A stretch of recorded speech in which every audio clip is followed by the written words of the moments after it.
Welcome to NPC, Next Portable Console, a show about the games we take with us. I'm John Voorhees, and I've got my two co-hosts with me. I've got Brendon Bigley. Hey, Brendon. Hello, everybody, and also you two. Yes, hello. Federico Vitici's here, too. Hey, Tici. Hey, guys. Hello. How are you? Oh, I like looking at you with your brand new white microphone arm. It's it's a good vibe for you, I think. Very hard to find on Amazon.com or Amazon Italy, I guess. That's we really wanted to get a white arm for my desk because there's also the PS5 now, which is white, and I have my office camera, which is also white. So all the accessories are white, and I kind of wanted to match them, and so it was very tricky to find. But yeah, this is a kind of a different vibe for me doing the show. Just chilling in my chair with my mic arm in front of me. So I don't need to hunch over a microphone stand. It's kind of nice. Nice, Sure it very is. nice. Yeah, I feel like I'm about to incept you, but I'm surprised you haven't swapped out your PS5 faceplates. The thing is, I'm sorry I said that out loud, but they have cool options. I swapped mine to black as soon as I possibly could. We have a show to do here, Brendon. He's going to start shopping on Amazon. No. I actually like the default look of the PS5, the black and white. And I think the white with the color of the desk that I have now, I think the white is particularly well matched. The only other color, which now that you mention it, I'm going to go look for it. I don't know if it exists, but if there's anything similar to what Apple, for example, calls the Starlight color for the MacBook, sort of champagne kind of color. Yes. That one would be perfect for the PS5. That would be amazing. I don't think they do have that, but if they had that, I would also get that. Yeah, something like that would be even better, but right now the white will do. What I have, this is obviously kind of related to video games. What I have misplaced, it seems, is the little plastic feet that come with the PS5 that sort of hold it when you place it horizontally. Oh, really? Yeah. I misplaced them. I don't know where they are. So I guess I gotta buy the little acrylic, plastic little feet for the PS5 on Amazon. I'm sure there'll be knockoffs somewhere. Yeah, or you can get the vertical stand, which is hard to find PS5 Pro. I don't have enough because it's sitting under the desk. There's a drawer under the desk, and there's a little vertical space. I'm not sure there's enough room for the PS5 to sit vertically. So it's it's a big boy. It's resting on its not side. portable. It's not portable.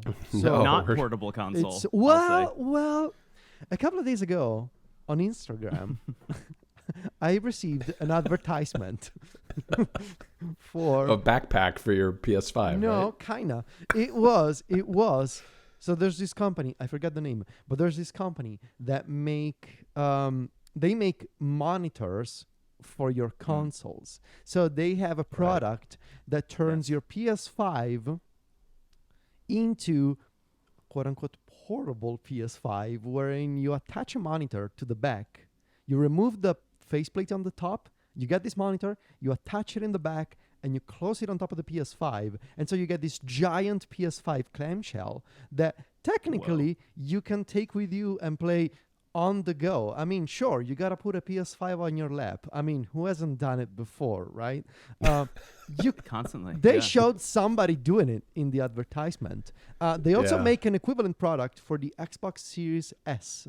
So I was going to say, I've seen those too. Yeah. That would be cool. I would love that. Right? Yeah. That was looking nice. So you can make your PS5 portable, but you shouldn't.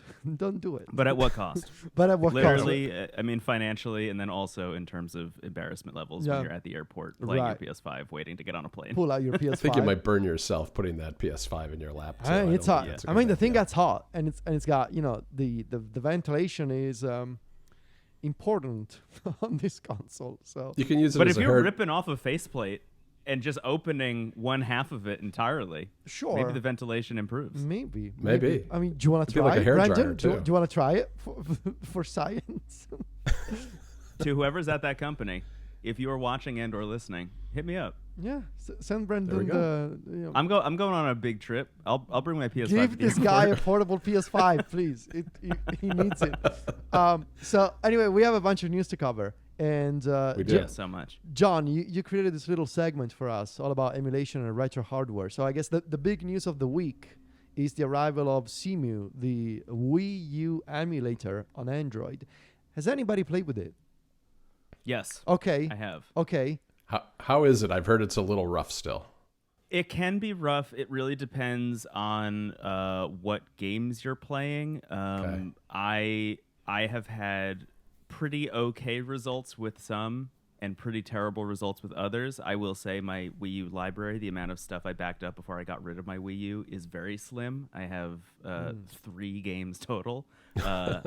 And they run the gamut from like, wow, I can't believe how well this works on the Odin 2 Mini to this is abysmal and pretty rough. But also, it's like, can I try and guess publicly? Can I try and guess your Wii U library?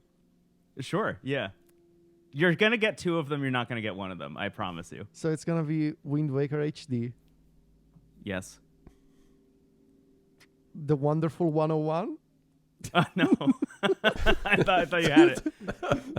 Okay. No, I have no idea. Okay, I'm stopping. Wind Waker. Okay. Twilight Princess. Okay. HD also. Okay. And Tokyo Mirage Sessions. Ah, damn it. Okay.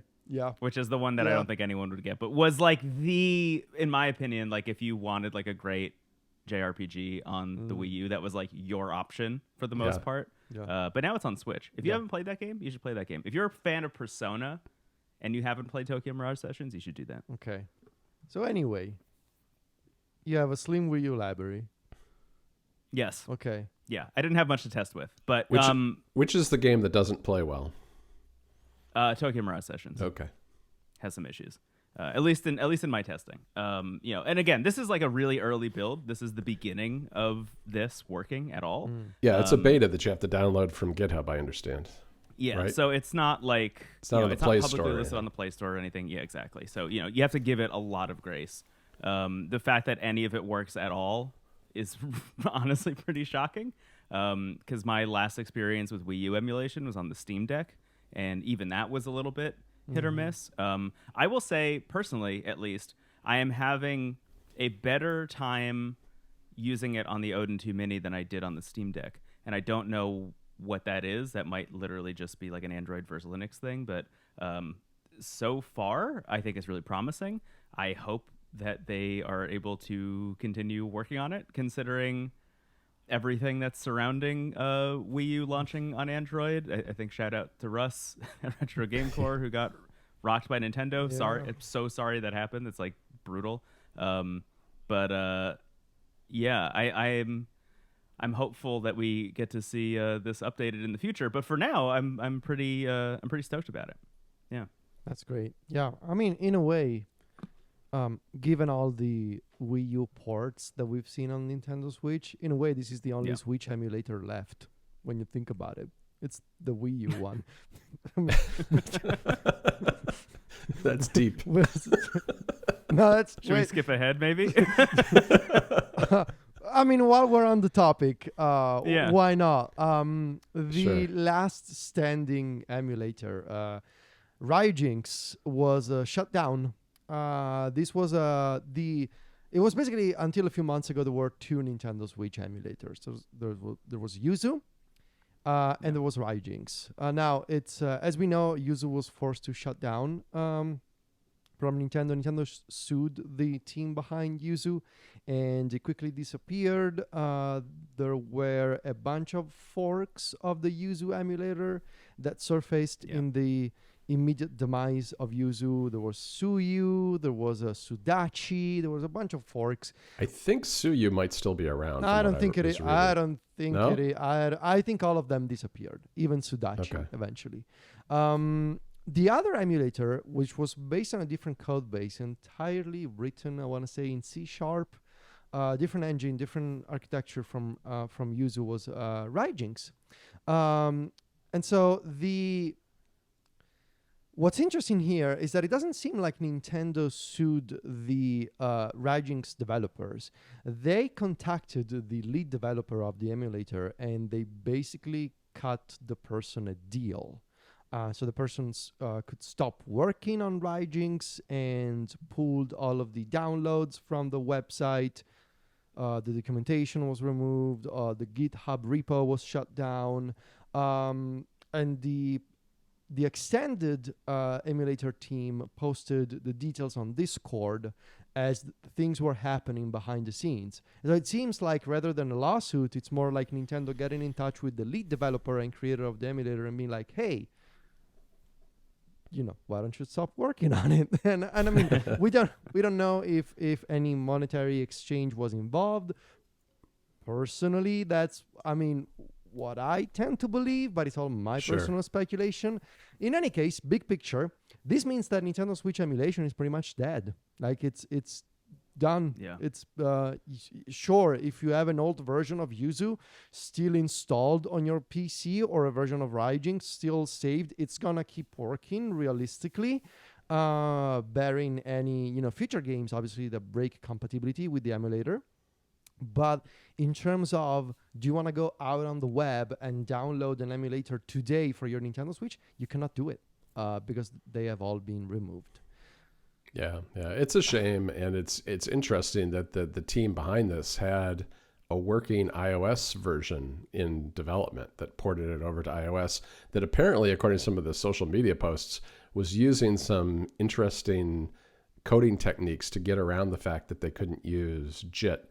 And I think that they had an Android port in the and works even an as well. iOS version, iOS and Android, without JIT, which was like an incredibly skilled development team. I mean, even the fact that Ryujinx wasn't technically using the same approach as Yuzu, I believe, in terms of like loading the system files and all that kind of stuff.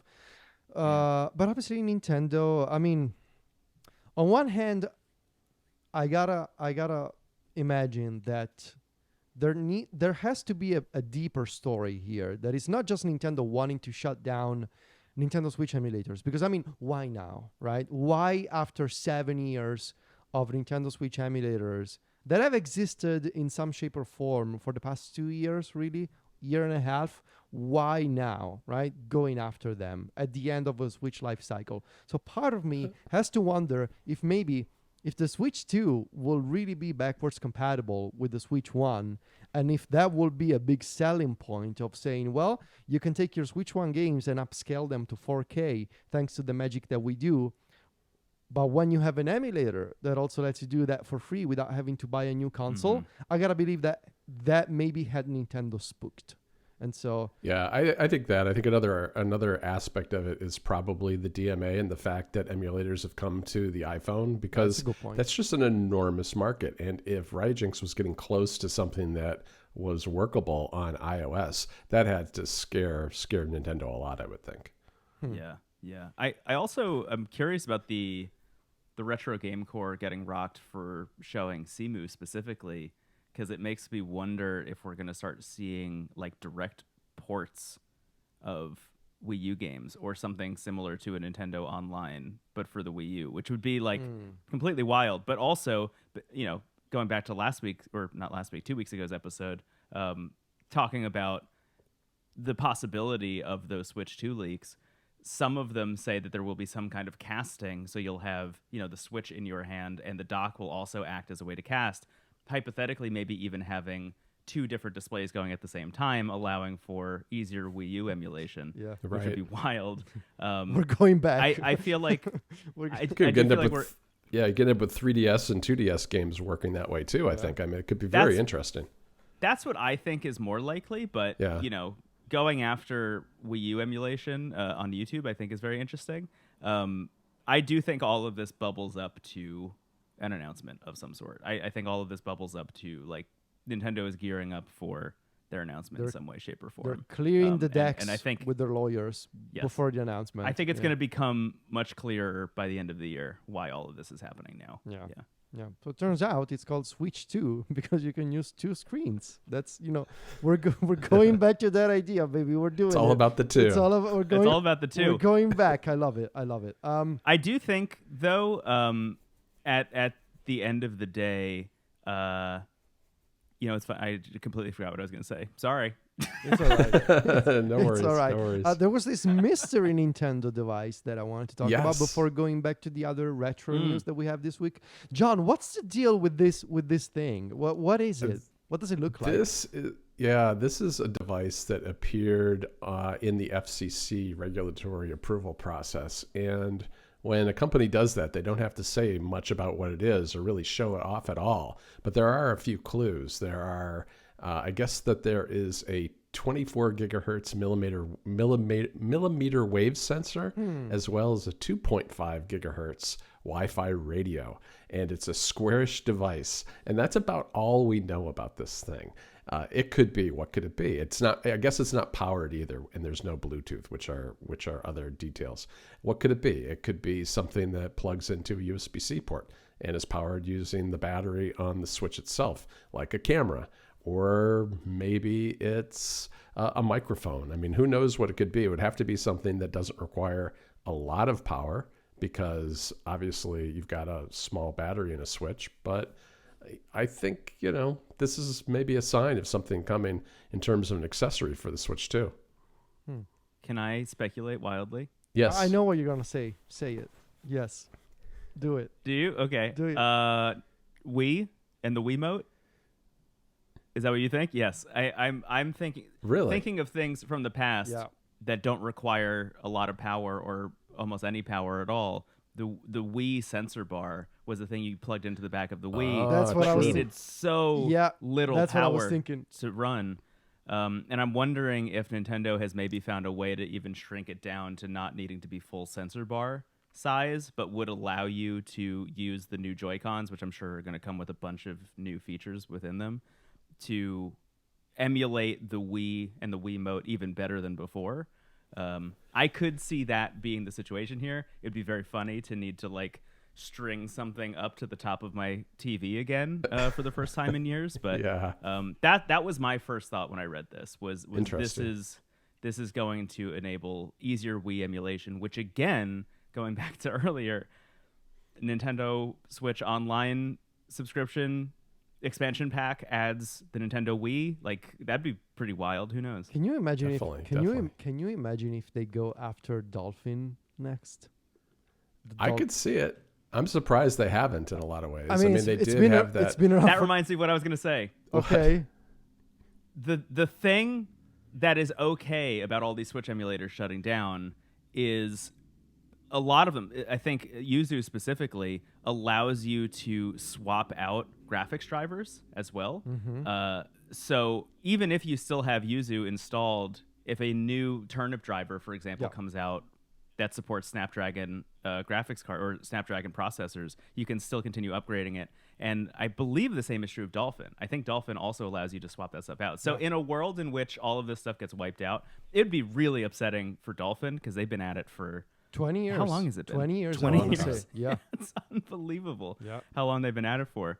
That is the little solace that we can take away, is there's still a world in which you could continue updating it. But man, that would be such a huge bummer to get Dolphin removed. Yeah, it really would be. That would be awful, honestly, especially for GameCube. Yeah, because there's no alternative, right? Literally there is no alternative to GameCube emulation or Wii emulation for that matter at the moment. Well, we still have no news from Nintendo, so we're still speculating here. But we have a bunch of other retro stuff that we want to cover. John, what is the N64 Operator? Yes, I am the resident expert, I think. On I think Epilogue. I think you are. A very niche market. Very niche market for you. But it is. Yeah. I just keep running across these posts on Reddit, and to remind everybody, we all own the GB Operator, which is the Epilogue device that lets you plug in a Game Boy Color, or Game Boy Advance cartridge into this little toaster-like device that you can connect to your Mac or your PC and play your games directly from the cartridges and save your saves and all that kind of stuff. Well, for years now, literally years, they've been talking about doing one for the Super Nintendo. And that, I think, from everything I've read and we talked about a few episodes ago, is getting very, very close. I wouldn't be surprised if we hear an announcement about that the next couple of months. But there was an update to the software that runs the Game Boy Operator, and there was a reference in it that someone found to the N64. So now the speculation is that the SNES operator is going to be coming out any day now, and that the N64 operator is going to be hot on its heels. Now, hot on its heels, who knows?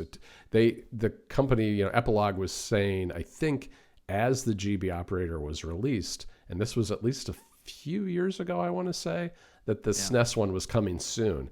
And it has taken a very long time. I don't know why, but it has taken a while. And it seems like that's imminent. So it may be a while yet for the N64, but I'd love to have, these for all of these older systems. Yeah.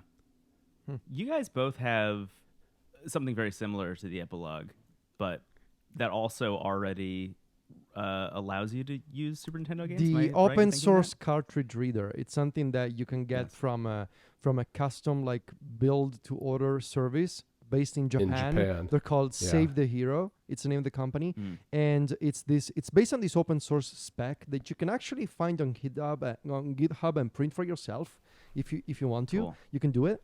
It's this board that has connectors for basically everything up to the N64. Obviously, the difference between that and the Epilogue is that with the operator, you get the much more user-friendly software to pair with the dumping the cartridge. You can actually play the games with the operator software, or just you get a much nicer UI to do everything. Yeah. Whereas with the open source cartridge reader, you get this 1-inch OLED display that you need to navigate by pressing these teeny tiny buttons, and it's just for dumping the cartridges. And it's just That's all it does. for dumping the cartridge and the saves. I think you can also dump the saves. Yeah, the saves too. Yeah. But it's much more utilitarian from that perspective. But yeah, I use it with my iPad Pro because it's USB-C powered. So yeah, it saves all your games to a micro SD card. You just plug it into an adapter and off you go. Yeah, it's very nice. Yeah, that you're right though. That is the benefit of Epilogue here. Yeah. Like that software is so clean and works so well. And if I had to guess what's taking so long with the Super Nintendo one, I would imagine getting that level of polish in your software side of this hardware release probably takes just as long as getting the hardware right. Yeah, because the interfaces exist, because like this other device that Federico and I have, all those parts and all that stuff can be purchased already. It's just a matter of packaging that together in a single device, which isn't just like a raw board like we have, which shouldn't, hardware is hard, but on the other hand, I think you're right. I think the software side of this is probably the harder bit. I'm amazed, and I'm sorry in advance if this comes to pass, but also it seems like a logical thing if they're going to have a Game Boy one and a Super Nintendo one and an N64 one. I'm surprised they don't have like some kind of subscription offering with like cloud save support and stuff that allows you to pick up and play your stuff all over the place, like that you're dumping legally. I mean, yeah, that'd be nice. Isn't that sort of kind of what EmuDeck is doing now? You guys are familiar with EmuDeck, right? The software. Yeah. Yes. So what they're doing now, if you sign up, I believe if you sign up for their Patreon, EmuDeck, which is like this front end for installing emulators on the Steam Deck, but just in general, even on Windows now, there's a version. It's on Android now too. It's on Android. It's on Mac. So what they do is, if you sign up, if you pay the subscription, it's very similar to what Brendon said. It's gonna sync all of your stuff and your progress across platforms. So like it's like all these emulators kind of they all have your data in the cloud, and it's available on every device, which is a very compelling idea. But obviously with EmuDeck, from a legality perspective, it's a little iffy because sure, these are my ROMs. Whereas a company like Epilogue could say, well, you're dumping your games, we sell you the hardware, and then we also sell you the subscription service. I mean, I think it would be a really cool idea. You should get in touch with them, Brendon. Okay. If you work for EmuDeck and you're watching and or listening to this, hit me up. He's got a trip coming up. A man of many ideas. He's got ideas all over the place. I just checked. Their PC did not get funded on Indiegogo, it looks like. Yeah, it really didn't go anywhere. I think part of the problem there, when I looked at it, it was a lot more concept than it was real. We mentioned this, what was it, 2 episodes ago? Something like that. Yeah. Yeah, so I mean, I guess now they will continue focusing on the software, on the AmiDeck software, Yeah. so which is great. Switching gears a little, we've been keeping an eye on this thing for the past couple of months, the MCon controller. Brendon, this is all yours because I know this I'm is so your dream. excited. Yeah. So the MCon controller was a thing that somebody posted on Reddit and I think also their YouTube channel simultaneously a couple months ago, and is essentially a case for the iPhone that flips out like the PSP Go, so you can flip the actual phone itself up, and what you're left with is a controller beneath that works apparently just via Bluetooth. And enables you to play games in emulators and has been tested extensively with Delta specifically. It just seems kind of like the dream in a lot of ways. It's also MagSafe, so you could just remove the controller part entirely if you want to and just be left with a case. I imagine for most people who get the MCon, they'll probably just keep them connected. Apparently, we're at the point where this thing is getting close to release. There's now pricing as of a new Reddit update that says it's going to be around $100, which I think is like not too bad of a price. You know, it's more expensive than a lot of controllers I think we've been buying recently and talking about on the show, but still, considering the utility of this and the design of this, that's not out of the realm of what I would pay for exactly this as somebody who's wanted a PSP Go like since it first came out, and has wanted something like this for my iPhone specifically. It seems like there will be a Retro Game Core video going over this at some point soon. There are already images of it, or images of that video, it looks like, on a Reddit post that came out today, at least this morning at the time of this recording. So we might be hearing about this soon. Dear viewer, you might know more about this than we do at the time of this recording. So looking forward to it. And if you're the creator of this and you're watching and or listening, hit me up. Your inbox is gonna be full of emails after this. I do want to try Brendon at MacStories.net, baby. Yeah, if you, I am really excited about this. This is, I think, the like gaming thing that is not a video game that I am the most looking forward to. This at is the the moment. dream. I'm I mean, it's so stoked about this. it's a combination of the PSP Go, which I still love and still have. Yeah. It was for many years my Final Fantasy Tactics machine, just the PSP Go. But it's also like the Xperia Play, right? It was based on a similar concept, the old Xperia line of phones. I mean, it's so inspiring. I believe the creator of the MCon is a college kid. Like I think so. They just they created a company just for this. They're doing a Kickstarter. They hired a bunch of designers and like people to handle the financials of the company, and it's kind of inspiring. And I really hope that this thing works and that it's legit and that it's that the Bluetooth connection works well and everything. Finally, we're starting to see these kinds of accessories. Didn't we order a couple of weeks ago something from Bitmo Lab? But that wasn't Bluetooth, right? That was no, that's another the Delta capacitive thing. controller with the one. capacitive one. It's the Game Baby, It's which the is the a Game Mac Baby. Stories sponsor this week, The Federico. Game Baby. Well, I ordered one, I think it's nice that we're starting to see movement on this front in terms of like accessories specifically designed for Delta, which, let's face it, has been the story of the year. Delta on the iPhone. Absolutely. Oh yeah. I'm getting in that mindset of it's the end of the year and we're gonna do our Mac Story Selects awards. And I mean Delta has to be part of the conversation, right? It does, yeah. Because it literally took over the world. So looking forward to the MCon. I want to mention something that I almost did, but didn't. Because I applied some judgment and tried to be an adult for now. I know you have a hard time with this. You have no idea the willpower that was necessary to not click the buy button. YouTuber Taki Udon, I've been following Taki for a while, created a mod kit for the Nintendo Switch Lite.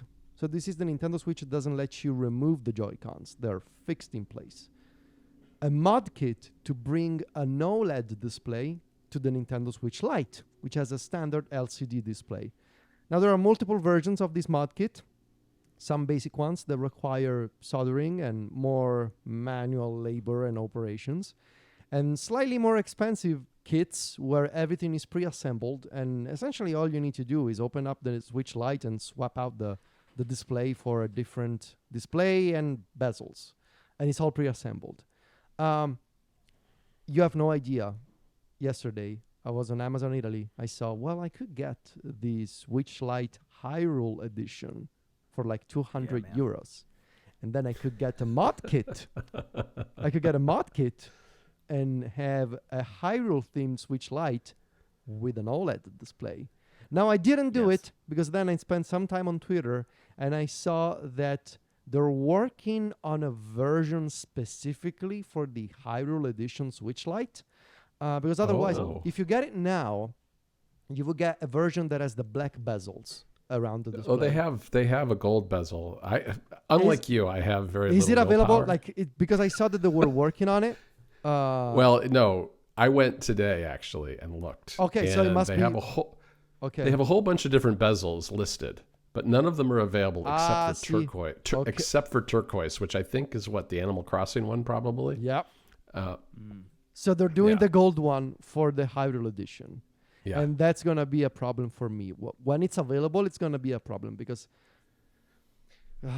can you imagine? Federico? Yeah. It's definitely going to be a problem for me. Look at that thing. Because I did buy the Hyrule edition. Oh, my God. You can see there at the back. Oh, it's got the... so cool. It's got everything on there. It's, look. It's gold. I did not need this. I'm very excited about the prospect of it being OLED, though. And are you using it? Are you playing Zelda on it? Not yet, actually, because I've been playing on my OLED Switch with the MOBA pad. But I wanted something. I did want something for the Switch that was more mobile, because the full Switch with the MOBA pad or whatever controllers I put on it, whatever Joy-Con I use, is kind of big. This is more portable. It's also nice, new, fresh hardware, and I feel like we're at the end of the life of the Switch. And while I do expect that we'll see some backwards compatibility, I keep thinking back to the 3DS and when the 3DS stopped, being available for sale, and the fact that I regretted not having bought some of those special edition 3DSs. And I thought, this thing is only going to become more valuable if I ever want to sell it down the line. I just like the look of it.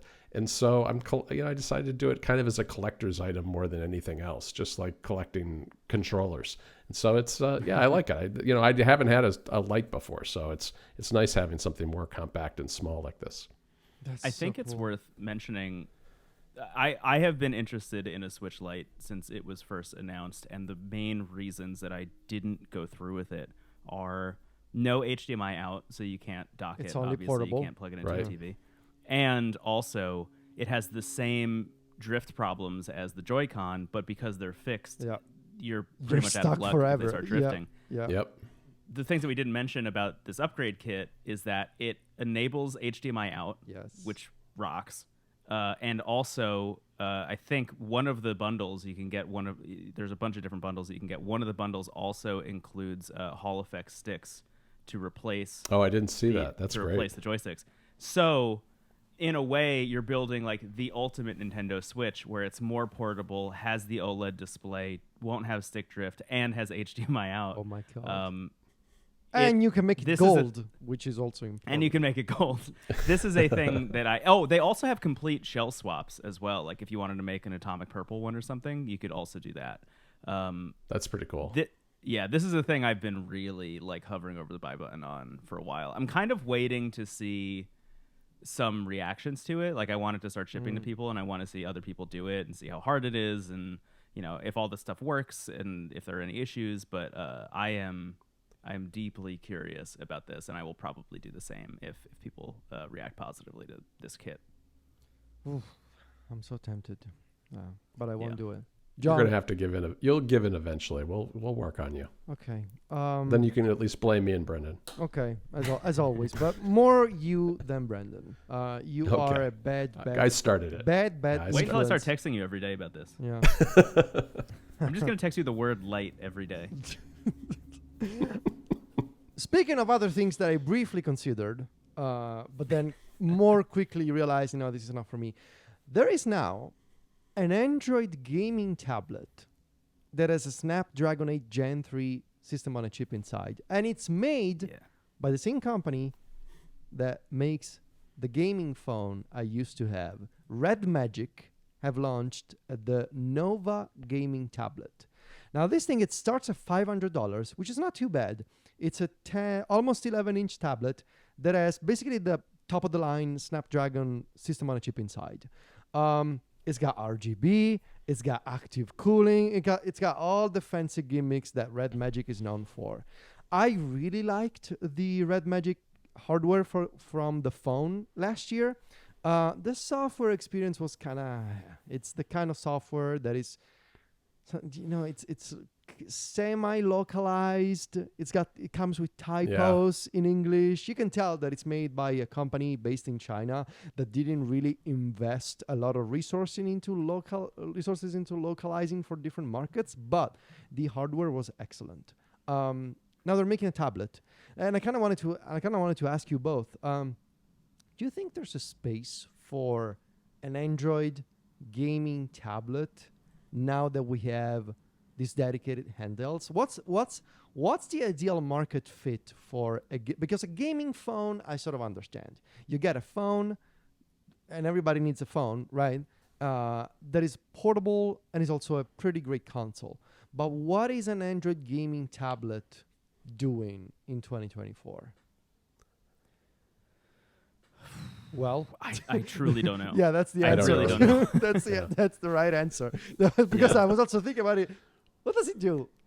And because you lose the handheld. I mean, you don't completely lose the handheld nature, but you're going to need a controller. So you're going to end up using it propped up on a table probably. And I don't know. That doesn't seem like the right experience right now. Because conceptually, I'm in love with the idea of a big, beautiful screen for Android emulators, right? Sure. And the only thing I can think of is you want a tablet for relaxing in the afternoon or at night, and so you get to choose: do I want to read a book on this thing? Do I want to watch some movies, or do I want to play some games? That's basically the idea of it's a media consumption tablet, but instead of it being an iPad, it's an Android tablet. But the thing is, it's so clearly designed for gamers with the cooling and the fans and the RGB, and it's kind of thick, right? I don't know. I wish them the best because I really love the idea. I don't know who's going to buy this thing starting at $500 when you can get any Android-based device, an Odin 2 Mini, a Retroid, for less than that. Retroid. I honestly don't know, but it's still interesting. So yeah, it's out there. How big is the jump from Gen 2 to Gen 3? That is still on the Snapdragon. That is still something that is up for debate. Because we have reached the point where you're getting diminishing returns, right? With these systems on a chip, especially as graphic drivers, they get more and more optimized. I've seen people being able to do some pretty decent Switch emulation on a Snapdragon 8 Gen 1 and obviously the Gen 2, to the point where, as things stand now, the Gen 3 seems kind of unnecessary in terms of just raw performance because there's a cap, right? All the things you can emulate with these devices are up to PlayStation 2 and Nintendo Switch, because everything else just doesn't exist. PlayStation 3, Xbox 360, they don't exist on Android, those emulators. They barely exist on PC. They just don't exist on mobile. So all you can do is up to PS2 and Nintendo Switch. And if a Snapdragon 8 Gen 1 or 2 can handle that decently well, why would you get a Snapdragon 8 Gen 3? So for the idea of future-proofing, but future-proofing what exactly? Right? Well, the 3 might be necessary for driving a bigger screen like this. That might be more necessary for a tablet than a mobile phone. I kind of buy that argument. I kind of buy the argument more than I do on the phone. Yes. Yeah. That is an excellent point. So yeah, I guess if you're looking for a tablet that has the best possible version of Snapdragon you want to get, it's this one, the REDMAGIC Nova. Which, shout out to REDMAGIC for being a company based in China. They do have a warehouse in Poland, and they ship to Europe very quickly. I shall say. Really? Yeah. It's surprisingly well organized. I think they have a warehouse in the U.S. too, because I ordered nice. an accessory from them one time. Nice. One of those weird USB-C accessories you Nice. talked me into. So you know. I see a special edition Xbox controller in our notes, and I am willing to bet €5 that John put this link here. I did put it in here, but only after I saw Brendon put it in. No. In That is not an Discord. No, that is not an excuse. No. What's this? Brendon The came big question across- is, did you order it? I did Did you not. order I it? did not Oh, actually. This is where my restraint has won the day. It's the Ghost Cipher Special Edition Series Xbox controller, and it's beautiful. Oh my god! Oh my! It's currently unavailable. So. Oh, On Amazon. really? You can still pre-order it from the Microsoft Store. Oh my directly. god! Yeah. You shouldn't have. Oh, this is so. It's pretty. clear. It has gold Oh. metallic accents. It's silver parts underneath the clear shell. Yeah. Oh, It looks man. amazing. It looks Let amazing. me take it a step further and make this even worse for everybody, because I'll- I looked at this. I looked at the blog post when they first announced this on the Microsoft blog, and I was like, wow, that looks really great. Unfortunately, I can't buy it because I would be downgrading from the Elite controller version 2 to something without back paddles. Okay. Right. And I was like, I don't think I want to swap out. I don't want to swap out the ability to have back paddles. But later in that blog post, they also announced that if you go into the Xbox Design Lab, you can now design Elite controllers that are transparent, and they added the gold accents. Why to did the you tell choice me list. this? Why did you tell And- me this? You can just build an Elite controller version of this also. And I sat there having one built out on my screen, just staring at it for like 20 actual real human minutes, being like, I can't do this, right? Like, I can't. I think I've talked about this on the show. I've at least talked about this on Into the Aether, but my Elite controller is like kind of broken. Yeah. Like the left bumper doesn't work. So I'm in the market for a new Xbox controller right now, and I'm just waiting to see if they announce like their mid-cycle upgrade to the Xbox with that leaked like Brooklyn controller or whatever it's called, that has a bunch of new haptics that kind of bring it up to the DualSense level. I'm like, I could use a broken Elite controller for a little longer if it means that I get like an actually upgraded Xbox controller eventually, but I don't know, man. Something about that, like, this thing just looks so cool, looks and incredible. getting It's an the best Elite one I've version of seen. it is like, I think I need to do it. I think I have to do it. I have the blue transparent one that I got a couple Yeah. of months ago, and it's fantastic, but this just blows that one out of the water. It looks incredible. Yeah. I have the like the official Starfield wrap that they made for my Xbox Series X, Uh-huh. and having this controller would also add to the like NASA punk vibe of my Oh, yeah. Xbox in Big a major time. way. Man, I'm really thinking about it. Like literally every day since they first announced this, I've been thinking about it. You gotta do it. I think you gotta do it. I'll be the devil on your shoulder. Federico's You almost being whispered very that into the microphone. Do it. yeah, no, he's being very quiet because he's over there clicking away designing his controller. No, right no. now. I'm just Yeah. staring. I'm just staring. I'm not a huge fan of the back pedals on the Elite. Like I just never get used to them. But I'm looking at the standard version. I mean, it's so. Speaking of colors that would go well on my desk, these are the colors. Oh, yeah. These are the Yeah. colors. Let me close this tab. Available October 8th. Nope. I'm closing the tab. That's only 5 days from now. You know who has the money to buy all the controllers they want? Who? The Balatro developer. Oh, good. Perfect. Balatro is now on iOS. It's available both as a paid upfront app and as part of Apple Arcade. And Yes. I believe they made $500,000 in 5 days. So Yes. $500,000 in 5 days. Unreal. With that kind of money, how many Elite controllers can you design? A few. A few. I mean, Did you both get Balatro on your phone? nope, not Yes. yet because I'm scared. Yeah. Oh, really? Yes. Wow. Yes, I am. John, did you go Apple Arcade or did you get it through the App Store version? I went arcade, although I am thinking about just doing the paid upfront version too, just because eventually this thing will disappear from arcade, I suspect. Oh yeah. Yeah, Everything that was my disappears. fear. Yeah. How I is it? also went with the App Store version. How is it on the iPhone screen? I just want to know. It's the dream, man. It's the Yeah. dream. It's like I played a lot of it on Switch when it first came out, like a lot of it. I am already at the point on the iOS version where I have unlocked, for those of you who played Balatro, you'll know what I'm talking about, but I've unlocked all the decks, and I've beaten one deck on every difficulty except the top one. Oh, wow.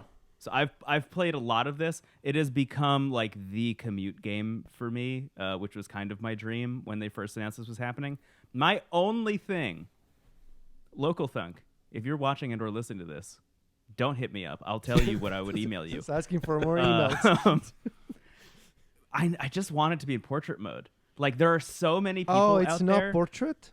No, No. it's landscape, and it's killing me. There are so many people out there who have mocked up designs for how to make Balatro work in portrait mode, and the fact that this doesn't have the ability to rotate, man, it's driving me up a wall. It's still playable, it's still great, but if I am not sitting down on the subway, if I'm standing, I feel so weird holding my phone landscape enough so that I just don't do it. I've only played it a little bit, and I was wondering, Brendon, if the touch targets are okay for you. I know that they've done some updates to try to address some of the issues, because I guess some of the touch targets were very tiny, although I guess you could use a controller too, which is how I was playing it when I've been trying it out so far. Yeah, it was wild opening up. Speaking of controllers, it was wild opening up my Apple TV, like turning my TV on and seeing a huge ad for Balatro. It was like, play with a controller on the Apple TV. That was very cool. Yeah, I haven't had any issues with the touch targets at all. I think they've made a couple really smart decisions in terms of how you buy and sell and upgrade things. So instead of like, if you have, this is a little in the weeds, but you have like a tarot card that upgrades one of the cards in your hand or something, you would normally click on the cards in your hand that you want to upgrade and then click on the tarot card and then that would use it. But now you kind of like drag all the cards around the screen to these different like blocks on the screen that say like sell or use or like buy and use, which I think once I locked into that has made it a very, very seamless and smooth experience on a touchscreen. I'm not super surprised that it works that well because I was also using the touchscreen a lot on the Nintendo Switch version, which launched with touchscreen support. So to me, I was like, you could just launch this as is on iOS and Android, and it would be fine. But the fact that they went the extra mile and made sure to kind of add some even more mobile phone specific controls, I think was a really smart decision. It's great. It is great on mobile. I love it so much. And it is really, speaking of end of the year discussions, I'm like really, really in getting ready for Game of the Year mode for Aether right now. Yeah. Even though there are like 10 games that are about to come out that are probably going to usurp all the ones on my list. But I've been meaning to go and revisit Balatro again in a major way and could not be timed better for Game of the Year discussions and deliberations. That's going to be a fun one. Balatro, Dragon's Dogma 2, Metaphor, Echoes of Indiana Wisdom. Jones. It's gonna Indiana be Jones is this is still gonna coming. be a fun one. Well, okay. I guess I'll check it out. I'll get the paid version because I don't trust Apple Arcade. Same, yeah. I have a mini topic for you guys this week, but before we get to that, I need to contextualize the topic a little bit. So we started seeing the first leaks of the potential successors to the Legion Go.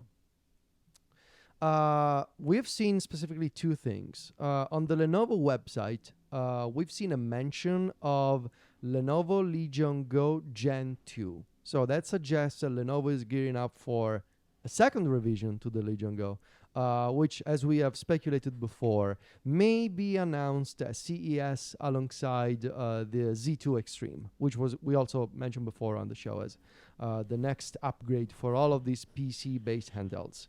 There's also a Legion Go Lite, which is interesting because if the leak is accurate, it's basically showing Lenovo taking literally the same approach as Nintendo with the Nintendo Switch Lite. The Legion Go Lite would be a smaller, cheaper version of the Legion Go that does not have detachable controllers. They will be fixed in place. It'll be smaller. It'll be cheaper, and arguably, it kind of also defeats one of the. It removes one of the differentiating factors of the Legion Go, which is you can detach the controllers, just like a Nintendo Switch.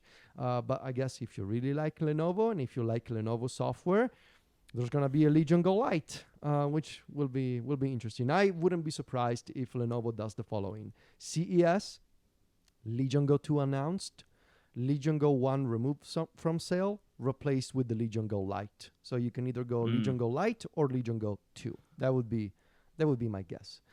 In any case, I saw these rumors, and obviously I love my Legion Go, but I figured, before I need to say goodbye to the Legion Go. I kind of want to try and give it a proper send off, and I want to build the ultimate Legion Go. So like I wanna end this journey with the Legion Go on a high note. Just like I built the ultimate eGPU, I figured let me build the ultimate Legion Go. So once again, as we told this story on episode 2 of NPC, but once again, I sent a message to my friend in Las Vegas, friend of the show, Reddit user from Las Vegas. Sent a message because I saw that person had showcased their mod for the Legion Go. And I got in touch with them and I asked, hey, do you happen to also have another unit for this mod available? And they were like, sure, because I now sell them to other people. So they set up a little shop. Yeah, it's a little operation they set up. So the idea was, I want to dual boot the Legion Go. I want to have Windows and Bazzite on the Legion Go, just like I did with the Ally X. I want to do the same on the Legion Go. But the Legion Go is harder to set up than the Ally X because it's using a non-standard, or I guess non-popular SSD type. The Legion Go by default comes with a 2242 type of SSD, which is not as easy to find as the 2230, I believe, that is in the Ally X. But I saw that my friend from Las Vegas had done something very unique, which is they swapped the entire backplate of the Legion Go for a custom 3D printed one that kept the kickstand, but also had a little cage outside for an external 2280 SSD.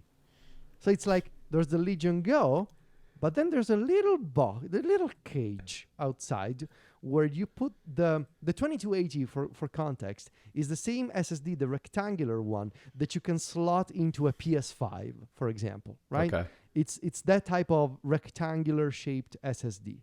The idea being, you order from AliExpress a ribbon cable, an adapter, that you attach to the original spot of the Legion Go's internal SSD, and this cable wraps around the backplate, reaches into the external cage, and allows you to use a 2280 4 terabyte SSD with your Legion Go. And I mean, you know me, I couldn't resist. So I did it. And so here's the ultimate Legion Go. I'm going to try and show it off to the camera. This is the little cage, okay? Oh, yeah. That's not so bad. I was expecting it to look way worse. No. It looks. I thought it would stick out a lot farther. No. It looks very professional. So what's cool about this? So this is the 3D printed backplate. It's got all this, for ventilation. This is the cage for the. I'm gonna try and show it off. It doesn't stick out too much. This is the cage. You put the SSD in here. It's got a kickstand. And fun fact, here's the kickstand.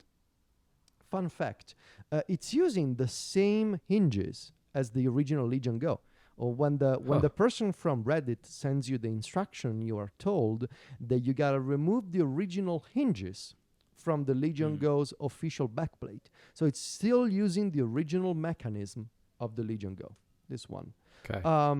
The SSD is in here. I got a version. I got the Samsung 990 Pro 4 terabyte with a built-in heatsink, and the little cage here is big enough to fit the version with the heatsink.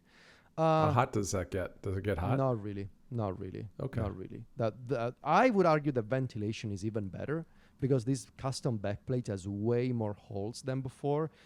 Yeah, Right. it looks like it would be. Yeah, so ventilation is actually better. And obviously, as you can imagine, I did the thing where I cloned my previous SSD. I partitioned the drive. And so now I have 2 terabytes for Windows and 2 terabytes for Bazzite. And here, let me show you. I got, obviously, Bazzite going. And here it is on the beautiful Legion Go. There's, you can see UFO 50. Fantasy 8, which I'm gonna play eventually. It's been it's been 25 years, and yeah, I'm using Bazzite on the Legion Go, and it's just SteamOS, right? How do you dual boot? Is it similar to the way you did with the Ally X? Same concept. So when you shut down the console, when you boot it up, you have a boot order. I set it to boot into Bazzite by default. But if you hold down the volume minus, I think, button when you're starting off the console, you got a little menu at the BIOS that tells you, hey, do you want to boot into Bazzite or do you want to boot into Windows? And so I love the Ally X and I love the Legion Go for different reasons. The Ally X continues to be the more portable option. The Legion Go with its display, giant display, is incredible. Like, I've played so much Dragon Quest XI on the Legion Go this year. It's kind of ridiculous because it looks so nice on this big, beautiful display. And just having this is like, for me, the ultimate handheld right now. These are my comfort grips, by the way. I got some comfort grips from Etsy, if you can see them here, which improve. I mean, the controllers are already quite comfortable, but with this, they're like super comfortable for my hands. But to me right now, this is the ultimate version of the Legion Go, right? It was already big and bulky. And so I'm kind of embracing that side. I added a 4 terabyte SSD. I got 2 operating systems on this thing. It's not lightweight. It's not like, let me tell you, like. That's why you have a pillow though, right? That's why I have a pillow. The Mechanist pillow shipped, by the way. I'm waiting for delivery. So fingers crossed. Maybe by the next episode, I will have it. But that's what I did. So right now, I have both the Ally X and the Legion Go with the same system, dual booting, Windows and Bazzite. And this is how I am going into CES 2025, where I'm convinced we are going to see more handhelds that ship either with default dual boot or as a version of SteamOS installed by default.